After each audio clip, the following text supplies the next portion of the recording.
Ang pamagat ng kwento natin ngayon ay Chenilyn! Chenilyn!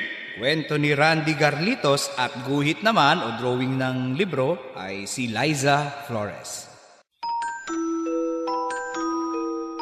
Chenilyn, ihanda na ang almusal! Tuwing umaga sa aming bahay, ang pangalan niya ang una mong maririnig.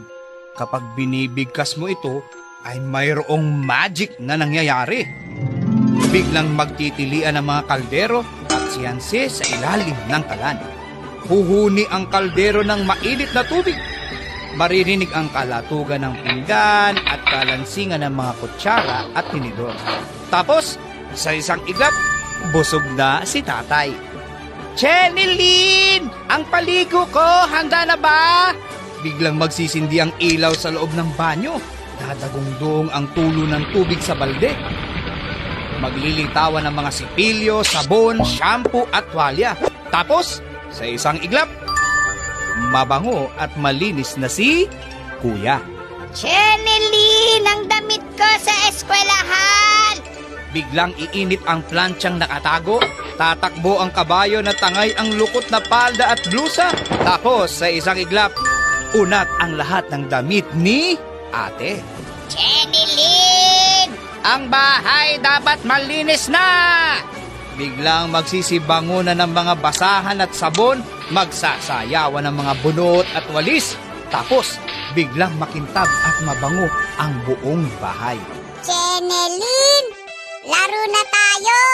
Biglang tatalbog ang bola at magsasalita ang manika.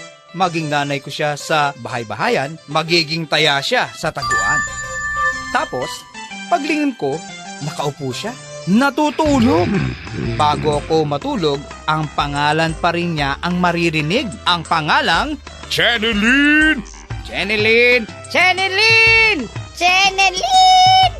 Kasi may magic ang pangalan niya. Chenilyn, ang kape ko, akin na! Sabi ni tatay.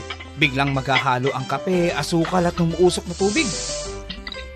Chenilyn, ang sapatos ko, relo ko, nasa na? Tanong ni Kuya. Magsisilabas ang mga sapatos at relo mula sa kung saan. Chenilyn, ang isusuot ko, ihanda mo na! Tili ni ate. Magrarampahan naman ang mga pantalon, palda, blusa at medyas. Chenilyn, ang pinagkainan! Hugasan mo na! Utos ni nanay. Magsisiligo na ang mga plato, platito, kutsara at tinidor.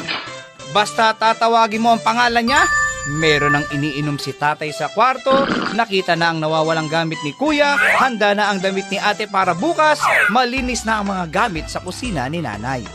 Kapag ako na ang tatawag ng Chenilyn! papasok siya sa maliit kong kwarto, pagod na pagod, pawis na pawis, hingal na hingal, latang-lata. Pero kapag meron siyang ikukwento sa akin, ang kwarto ko ang nag-iiba ng anyo. Nagiging dagat ito kapag kami ay mga sirena. Nagiging kastilyo ito kapag kami ay mga prinsesa. Kaming dalawa ni Chenilyn ang laging bida sa marami niyang kwento. Tapos, tulog na kaming dalawa. Isang umaga, nagkagulo sa loob ng bahay. Ilang beses nang tinatawag ang pangalan niya. Ang pangalang Chenilyn! Chenilyn! Chenilyn! Chenilyn! Pero walang nangyayaring magic. Chenilyn! Chenilyn! Sabi ni tatay. Chenilyn! Chenilyn! Tanong ng kuya. Chenilyn! Chenilyn! Sigaw ng ate. Chenilyn! Chenilyn! Utos ng nanay. Chenilyn! Chenilyn! Tawag ko. Pero walang nangyari. Bigla kaming nagsisugod sa kwarto niya. Pagbukas namin, maraming magic ang nangyayari. Mayroong Ha ha! Hachik! Merong Merong Ubo! Ubo! Nako, si Chenilyn hindi makapagmamagic. May trangkaso si Chenilyn. Sabi ni tatay. Dali-dali siyang pumunta sa telepono. Kumiriring ito ng kumiriring. Bumulong-bulong si tatay sa hawakan. Tapos sa isang iglap, biglang dumating ang doktor. Pumunta naman si nanay sa kusina. Naghiwa-hiwa siya ng karne, ng manok at gulay. Tinugas-ugasan niya ang mangga, ang dalanghita at nagtimpla siya ng mga tsaa at saka tubig. Sa isang iglap may pagkain kaagad para kay Chenilyn. Dapat tayo muna ang maglinis ng bahay. Oo nga, sabi naman ni na kuya at ate. Nagbunot ng nagbunot si kuya, nagwalis ng nagwalis si ate. Naglaba ng naglaba si kuya, nag-ayos ng nag-ayos si ate. Tapos sa isang iglap, biglang natutong maglinis ng bahay sina ate at kuya. Para makapagpahinga si Chenilyn, nagkwento naman ako ng nagkwento.